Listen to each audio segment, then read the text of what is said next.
And join me in the pledge. I pledge allegiance to the flag of the United States of America and to the republic for which it stands, one nation, under God, indivisible, with liberty and justice for all.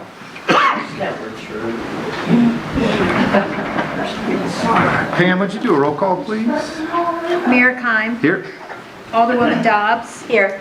Alderman Fahey. Here. Alderman Donovan. Here. Alderman Huey. Here. Alderman Eidman. Here. Alderman Ross.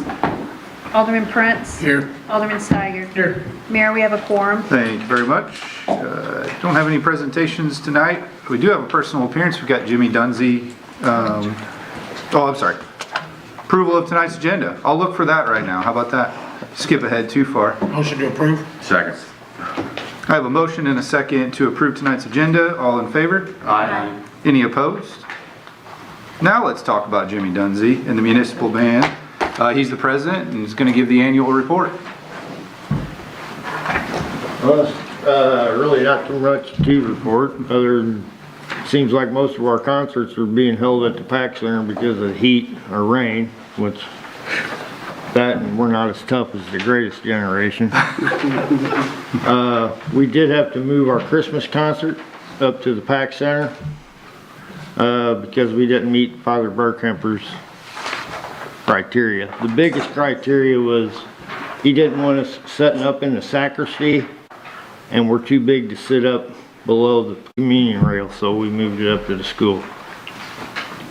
Other than that, just a normal year. What do you got? Anything new anticipated for this coming year? No.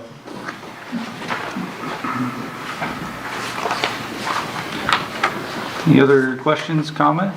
What percentage of your funding is from the city? All of it. Oh, 100%. do you do any fundraising outside of that at all? No. They get theirs.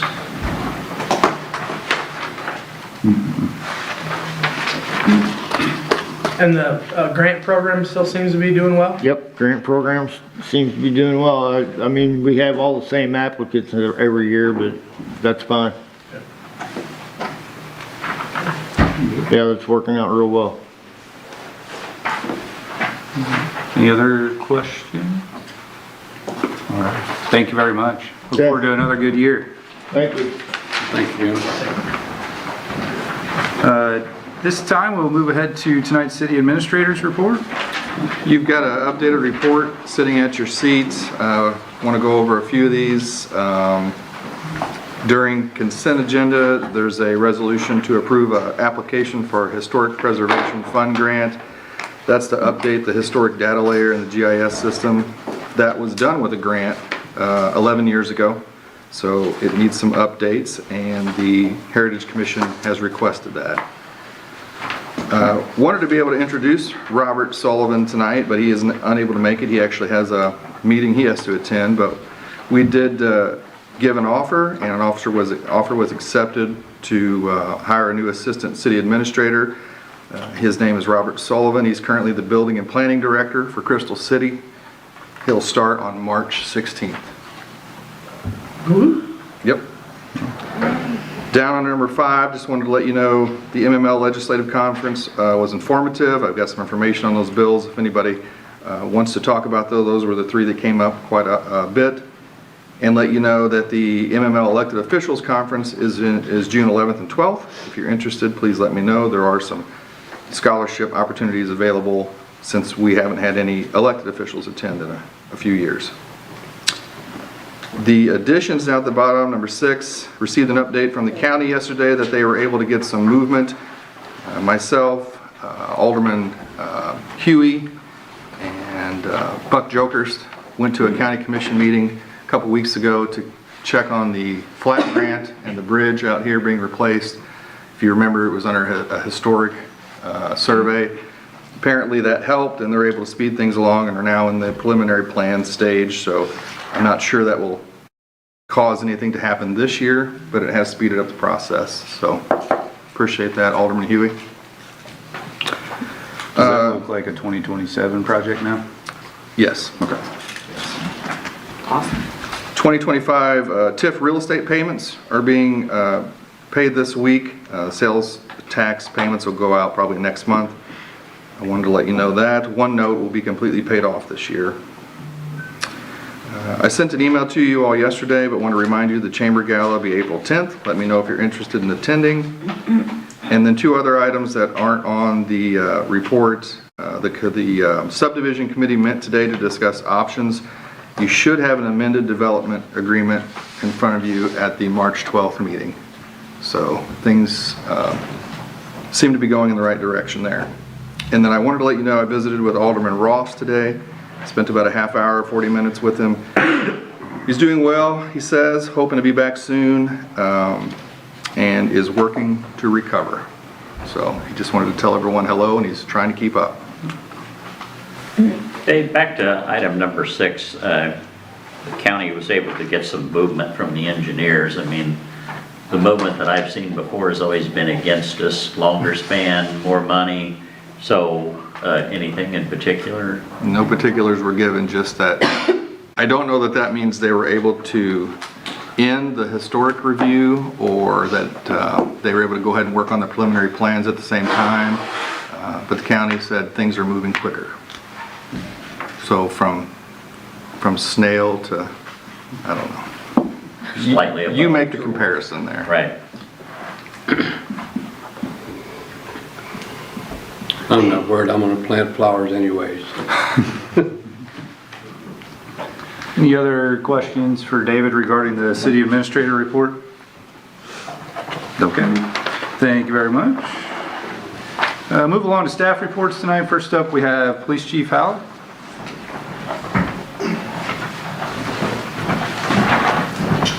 Good evening. Everybody should have a copy of mine. Just a few things I'm going to highlight is, obviously, I put a 287G line on here for everybody to see. That's way everybody could see what we're doing with it, what we're not doing. And you can see on there it says nothing to report, so it shows a little transparency on what we're doing with this thing. So that was added on there. We got a little item on here about the new traffic enforcement officer we have, which is Corporal Bradford. So he is a child safety seat technician. So he's inspecting car seats, helping install car seats, which opens up some grants to host car seat events and stuff like that, to donate car seats. His main primary focus is all these, all the complaints we get with speeders on some of these city streets, traffic violations. So that's where he's going to go and ensure it's safe. So that's the main things I kind of want to highlight on there.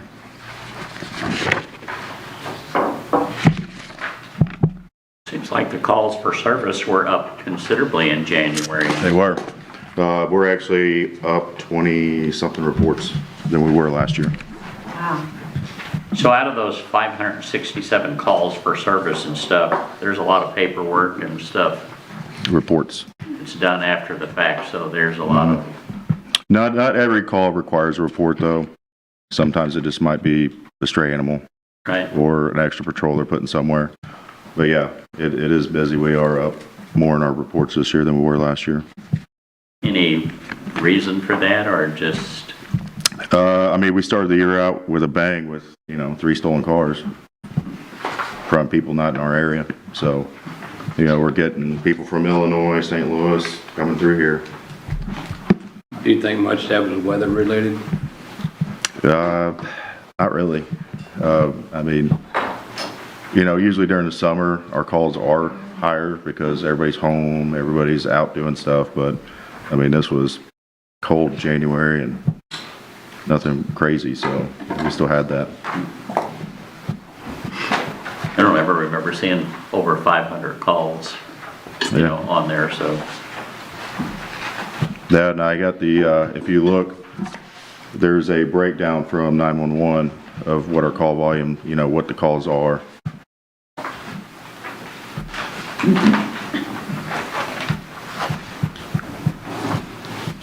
Any other questions for Chief regarding his report? Okay. Thank you, sir. And then, next up tonight, we have Corey Litterist from Alliance Water. Good evening. You guys got a copy of my report. Couple things, skid steer's back going. Tracks, one of the tracks broke, and we had to change idler pulling. There's 4 hydraulic hoses that need to be replaced. That's all back together now. Last week we had a USG inspection on the on-site water tank. We're waiting to get the full report from that to see what needs to be done with that. But that's the first time we've had it offline, and everything went well throughout the system, so that's definitely a plus on our end. Anybody got any questions or anything? 8.9% of our water loss and stuff, I mean, I don't see it shooting out of the ground anywhere though. No, it's, I actually talked to DNR when we had our DNR inspection last month, and he said 20% is good, and he said he has one place that has 90% water loss. Well, yes, I'm like, yeah, 90%. Yeah. So, he said 20% is a good number. Below that, I'm doing great, so yeah. It says there was no sanitary sewer overflows for the month either. That happen often? That doesn't sound like this. That's... Is that residential, or is that from the plant, or is that? That would be the, like a sewer manhole overflowing or something like that, but we do routine jetting and checks monthly, so it's...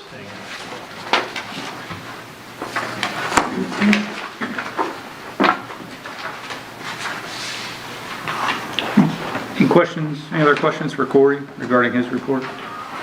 No? Thank you, Corey. Thank you. At this time, we will open up the floor for public comment. Anybody that'd like to address the board? Hello, everyone. Thank you for taking this time to listen to the public. It's unfortunate that this wasn't, as you know, I'm here to talk about the 287G. It's unfortunate that we weren't given the opportunity prior to the signing. I did see the interview that the mayor gave yesterday, I believe, and I appreciate the communication. Unfortunately, it's after the fact. You represent us. We are your constituents, and we are asking respectfully that these contracts be terminated. Not next year, but now. We can wait until something bad happens, but why wait? In the interview, you kind of diminished the importance of the contracts and putting faith in Chief Hollick that nothing will change, it's business as usual. And I understand that, but I think that we overall feel that we can only go off what that contract says. And it states clearly that our local law enforcement agency will be doing the job of federal immigration enforcement. And that's not, my understanding is that's not what our local law enforcement's job is. It's to protect and to serve us. The 287G contracts were made possible and expanded under the executive orders signed by the president, and it was called Protecting American People Against Invasion. Invasion implies an enemy. You guys know who I'm talking about. They are not our enemy. You eat at their restaurants, you see them. You used to see them walking down the street. I would venture you don't see that anymore. I don't. Not very often. It's changing the way they live. It's changing the way they are able to seek out help from law enforcement. What is the benefit here? I'm asking you. And the only answer we have gotten is, no money. We took no money. We got 2 patrol cars. So that's our 30 pieces of silver. These are our neighbors. These are people who are scared. living in this community, they will be too afraid to call on him when they need help. You guys all know that. I don't think anybody's arguing that. And that's a problem. Now, the county and the detention center, they're the ones that are truly profiting financially off of this expansion, okay? They are the ones, and I don't pin that on any of you. But this is our opportunity to make a statement about our value in this city where we focus on tourism and safety and community and our neighborhoods in this city. This was our opportunity to make a statement, to not be conjoined with the expansion that we're seeing at the county. They're making so much money. They are profiting. I mean, we don't know. We haven't been able to get any numbers, but I assume it's in the hundreds and hundreds of thousands, maybe millions. Making up for some sort of shortfall, I suppose. I can only venture to guess. We can do better. We should do better. We should demand better of our aldermen. You are representing us, and you're representing these people that are now terrified. Again, I want to repeat, they are not invading St. Genevieve. We've signed a contract with the department that relies on surveillance, incarceration without warrants, and increasing violent means. So regardless of how we want to frame it on the interview or in the paper or wherever, we've signed a contract with this department. It doesn't end here, guys. This is only a year in. I'd like to think it's going to get better and everything's going to calm down. If it doesn't, where do we go from here? Your names are already on there. I can't help but think about 1930 when this town purged a whole race of people and we whitewashed our town. And those names went down in history. We know who the mayor was. We know who the sheriff was. And I just want you to consider that. I have a document here from the U.S. Immigration and Customs Enforcement regarding steering committees that should be a part of this type of decision. I don't know if it's a requirement anymore, but in 2020 it was a requirement that within 6 months, any law enforcement agency that signs a 287G has to form a steering committee, and it has to be in a public forum. You have to meet in a public forum. So I'm going to leave this here.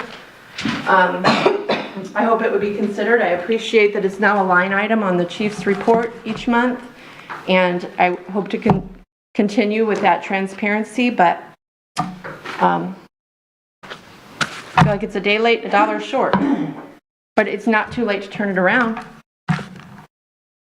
Thank you.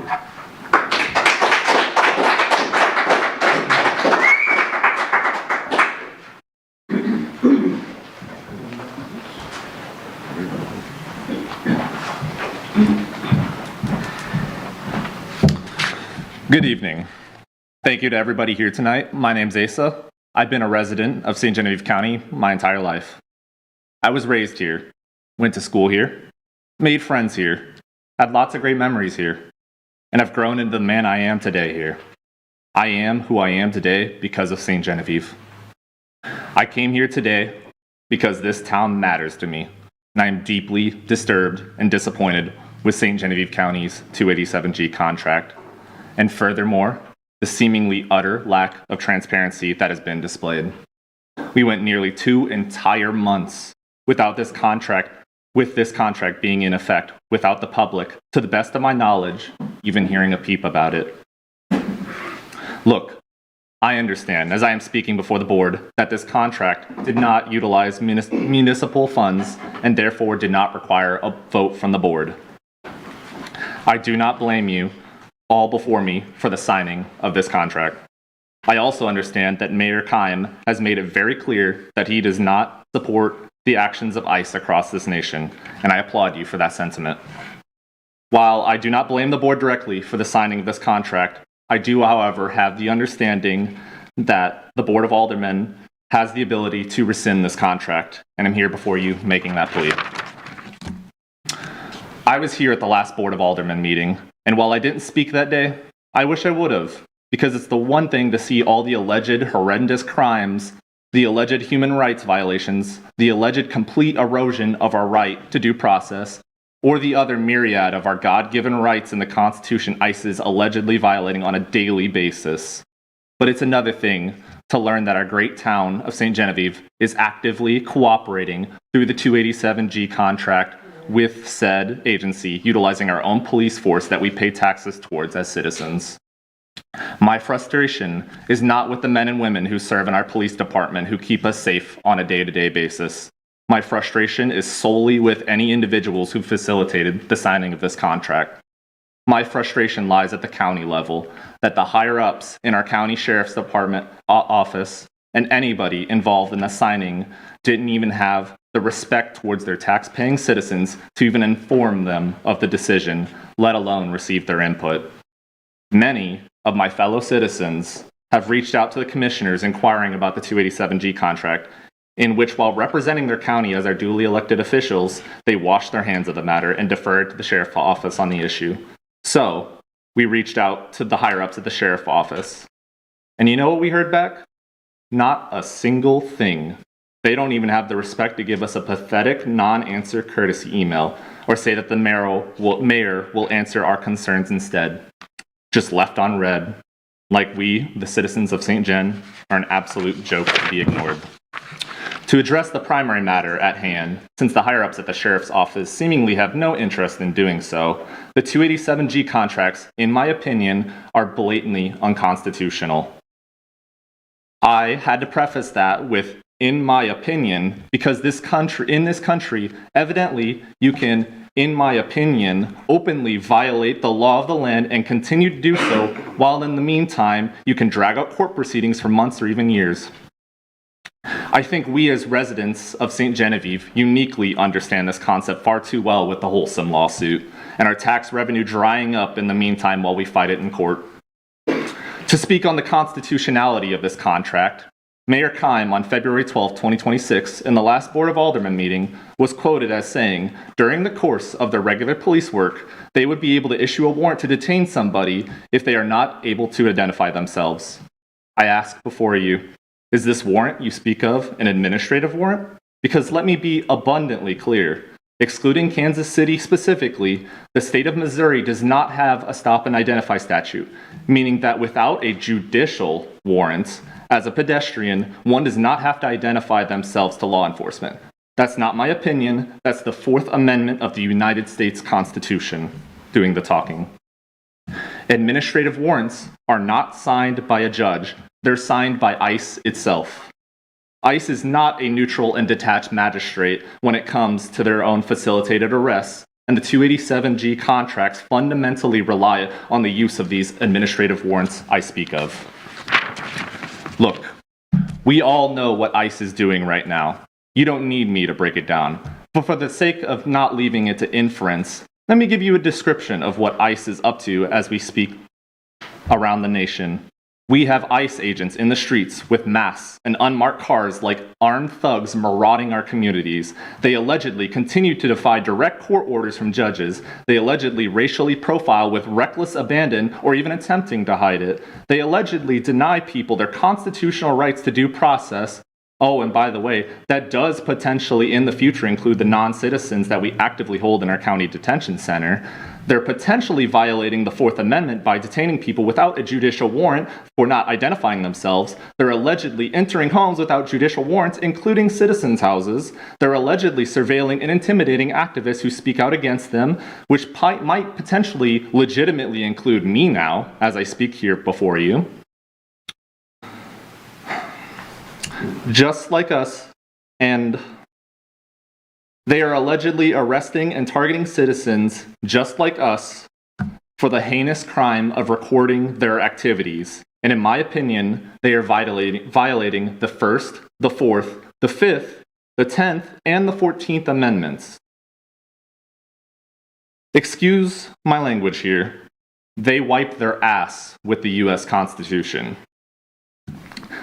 But that isn't enough. ICE agents, for the whole world to see, killed Alex Preddy and Renee Good, U.S. citizens just like us, in the street in broad daylight for the whole world to see.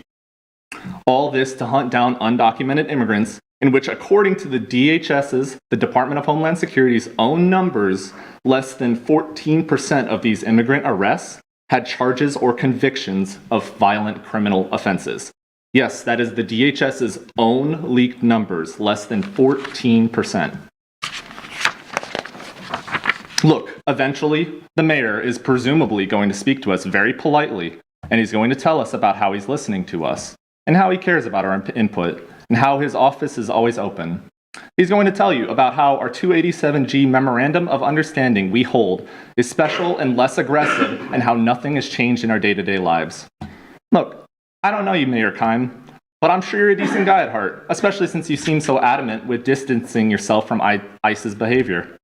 I even watched your interview from Kathy from start to finish. I'm here to tell you, since you're the one that seems to speak publicly on this issue, we understand there are no direct per-person incentive structures. We understand that law enforcement officers will not be executing ICE operations. We understand that our officers will not be kicking down doors and driving unmarked vehicles or wearing masks and hoodies and actively hunting down immigrants. We trust and respect our law enforcement to keep us safe, as they have continued to do so on a day-to-day basis. We are here because we believe that our contractual cooperation and collaboration with ICE, no matter in what regard or in what capacity, is morally repugnant and should be treated in action as such. We are here because we do not want the contractual ability for police officers in St. Gen to be able to detain us without a judicial warrant on the basis of not being able to identify ourselves or unwilling. Regardless of whether they actually want to or not, in mine and in many legal experts' opinions, directly in violation of our constitutional rights. We trust and respect our law enforcement wholeheartedly, and we do not trust or respect this 287G contract. In my final notes, I say this: the tides are turning. We, as St. Gen, are aligning ourselves with an institution that seems to have little regard for humanity or our rule of law, and the world and the history books will reflect that. I formally and respectfully request that the Board of Aldermen and the Mayor act to rescind the 287G contract, and that we reflect on the jarring lack of transparency and community input in the signing of this contract, as discussions are allowed to be had only nearly 2 months after the signing of said contract. Thank you.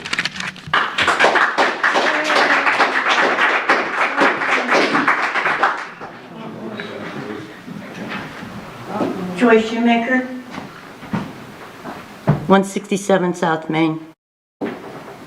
Are you awake? Are you listening? Are you half asleep, nodding away? Please stop this. That's what you're going to do. What are you going to do next when they approach you? Here's some more money. What are you going to do when they ask you to kick in the doors? Here's another car. What are you going to do when ICE is not funded, which they aren't now? They have a $75 million warehouse of weapons and guns and masks. What are you going to do next year when they ask you to do something? Wake up. It's not time to sleep. I know it's late. I can see everybody's eyes almost. Thank you.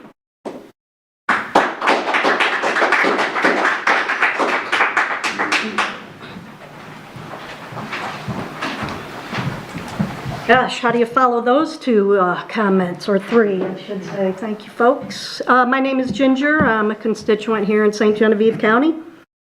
And I heard that one of our residents was arrested, detained, and deported.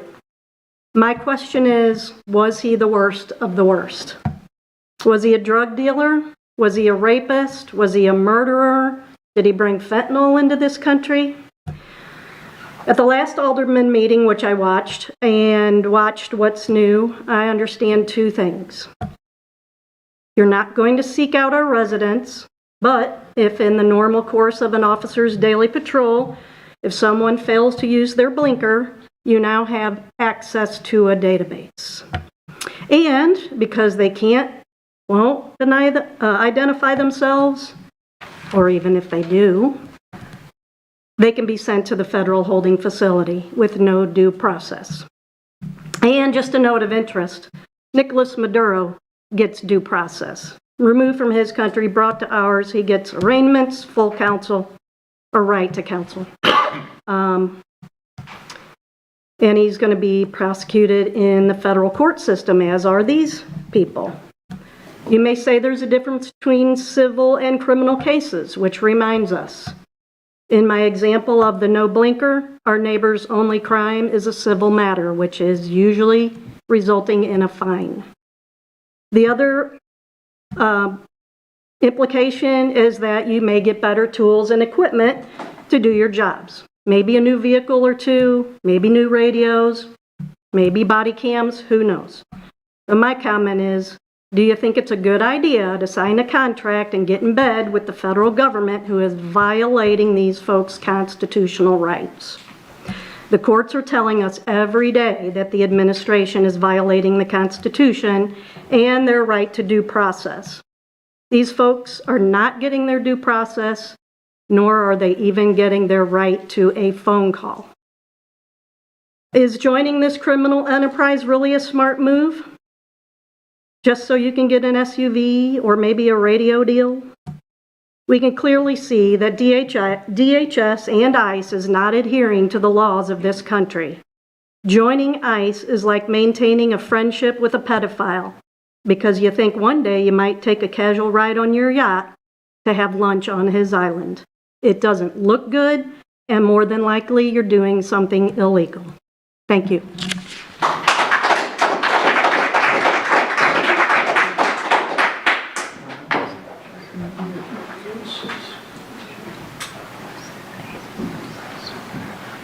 Good evening. My name is Wayne Rusling. I was here at the last meeting and made my comments. But listening to everybody and listening to a number, the 287BG, whatever it is, and I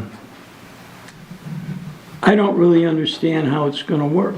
So, Chief, I have a question for you, or two or three. Now, if you pull over, or your men, women, pull over a vehicle for a traffic violation, minor traffic violation,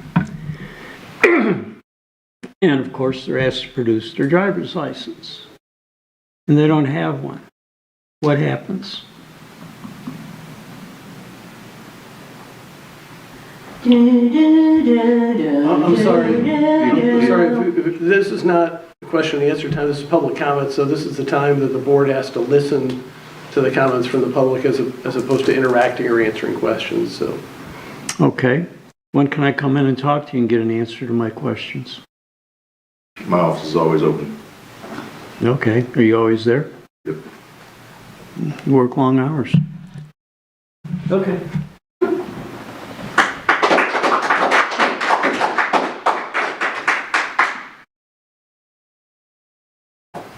Any other public comment at this time?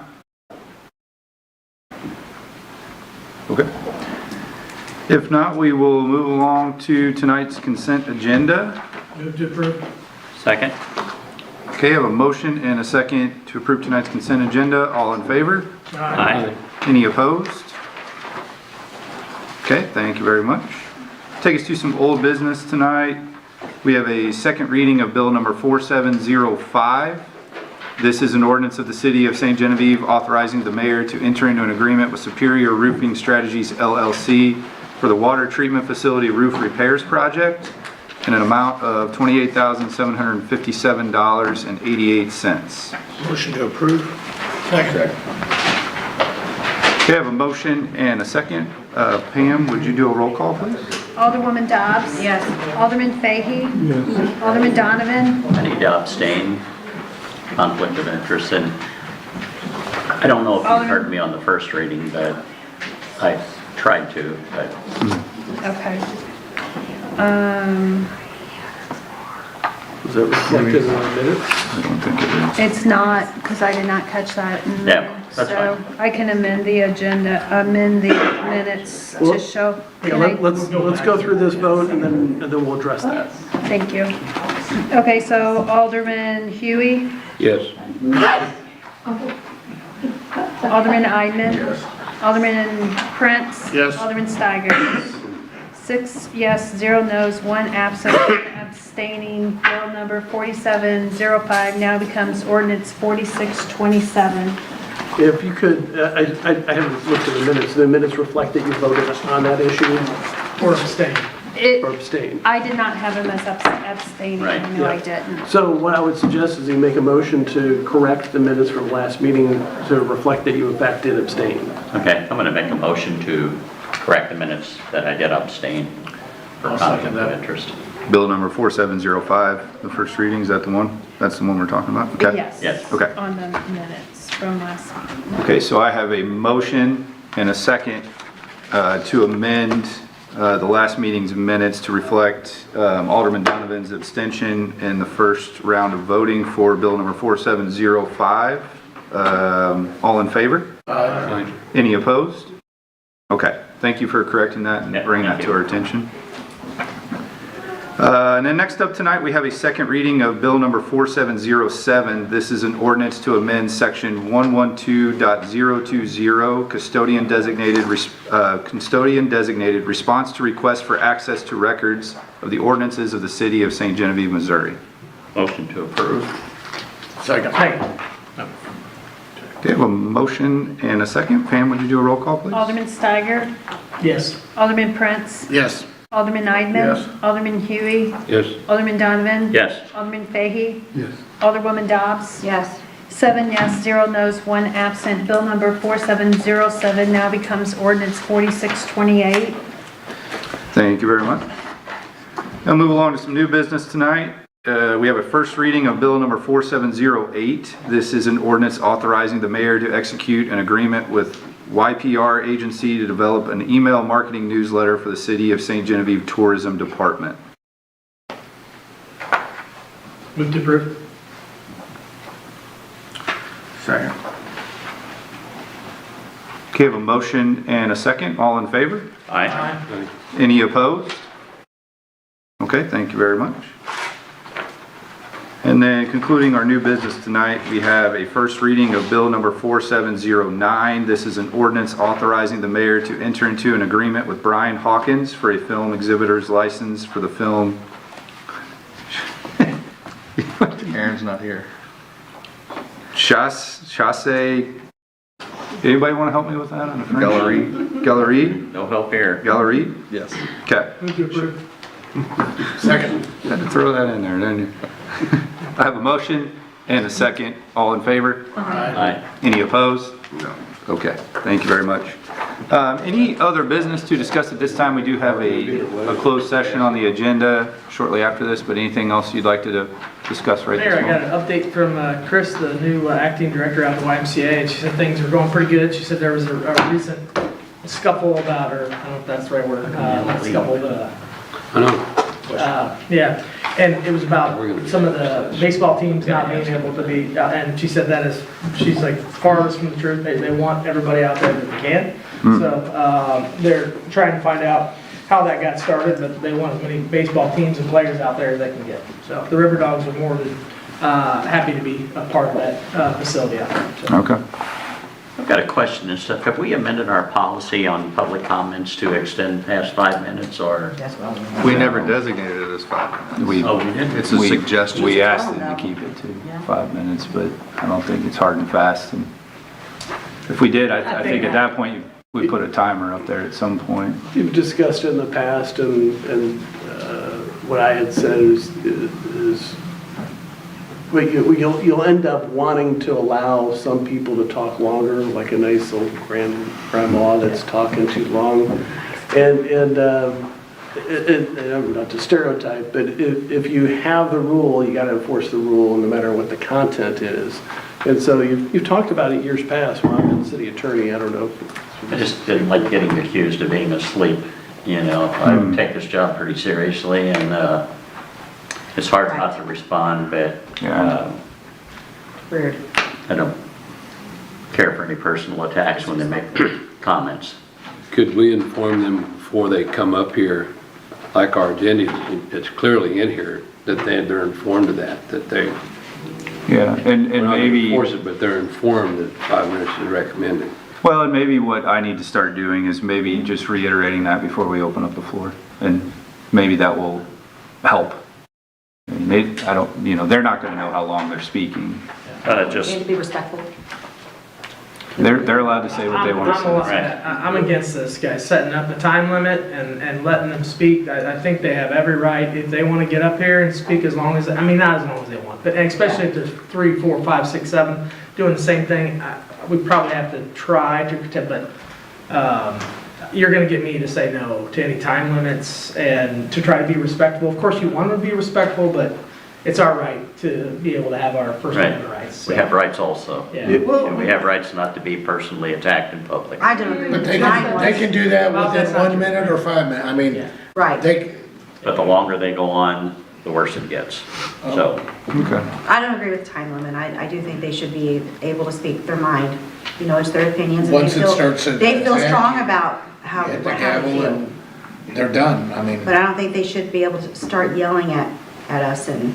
So if you want, I mean, you can put this on for an agenda item to discuss at a work session or a regular meeting, to have a more full discussion. You can, it's an open forum. So once you create a public forum, you have to allow people to speak even on topics that you don't want to listen to or that are rude or insulting.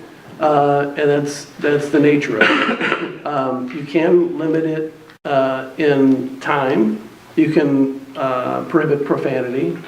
You can certainly limit threats, and threats may be a crime anyway, but now I'm not saying that's what happened tonight. But other than those kind of content neutral type regulations, you can't keep people from talking in a certain way or respectful. It's not effective to be disrespectful, obviously, but you can put it on an agenda if you want to talk about it more fully. You've done it before, and in some cities, it varies from city to city. Some are 3 minutes, and they're strictly enforced, and the mayor will say time, and that's it. They'll cut off the mic and move on.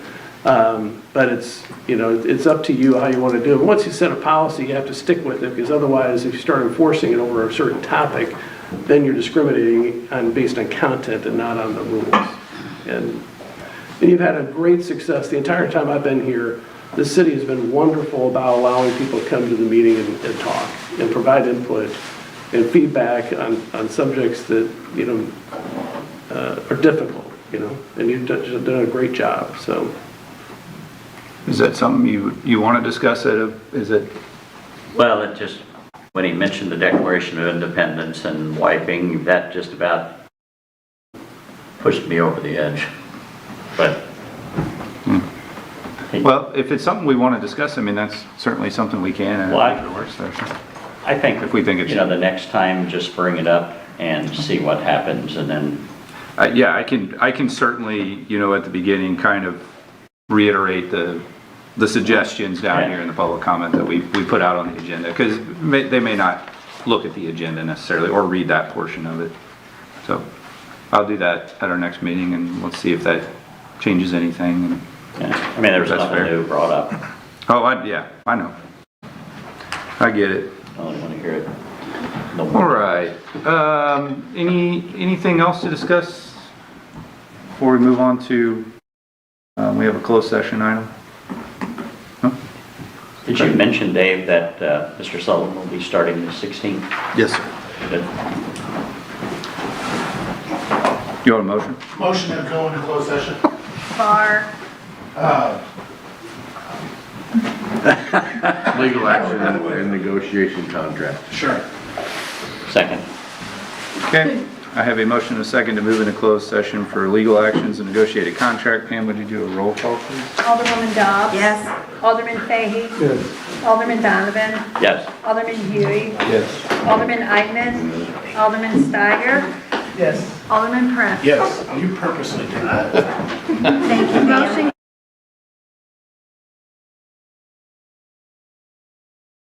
Are we adjourned?